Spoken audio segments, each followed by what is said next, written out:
Moi, je crois qu'on ne peut pas devenir français par hasard. Je crois que la nationalité, elle doit se mériter.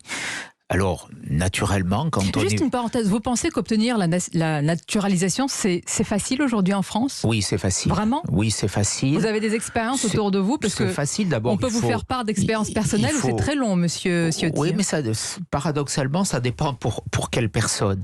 Moi, je dis, il faut rallonger le délai. Et puis, il faut vérifier l'adhésion de ceux qui demandent la nationalité. Donc, c'est noble d'obtenir la nationalité française.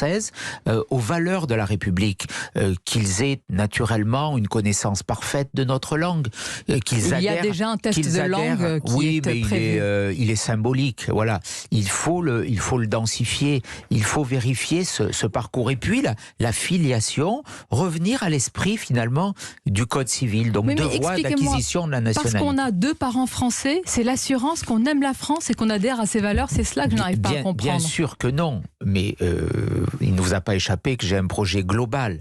Ça fait partie d'une de ces mesures pour que l'on retrouve la fierté de l'identité française. Je propose également qu'on arrête massivement cette immigration qui aujourd'hui n'est plus assimilable parce qu'elle est trop nombreuse. Non, mais je parle de l'assimilation. Tout est lié. Oui, mais l'immigration. Tout est lié.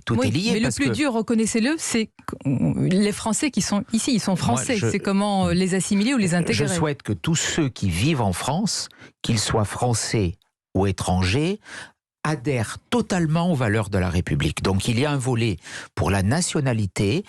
On a doublé le nombre de naturalisations depuis le départ de Nicolas Sarkozy. Ça a été surtout sous le quinquennat. 15 ans.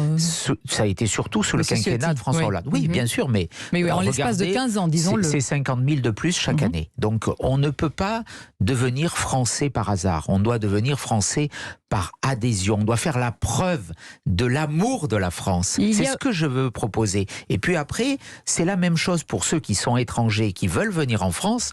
Moi, je réclame le permis à points migratoire, un peu sur les mêmes critères. La vérification de sa capacité à aimer, à comprendre, à respecter notre pays. Qui vient enlever un point en sondant finalement les cœurs et les reins pour savoir si vous aimez ou pas la France? Ce sera l'administration du ministère de l'Intérieur. C'est pas facile de juger sur une adhésion aux valeurs. Parfois, c'est un peu subjectif. Bien sûr, mais si on s'en donne pas la volonté, on ne le fera pas.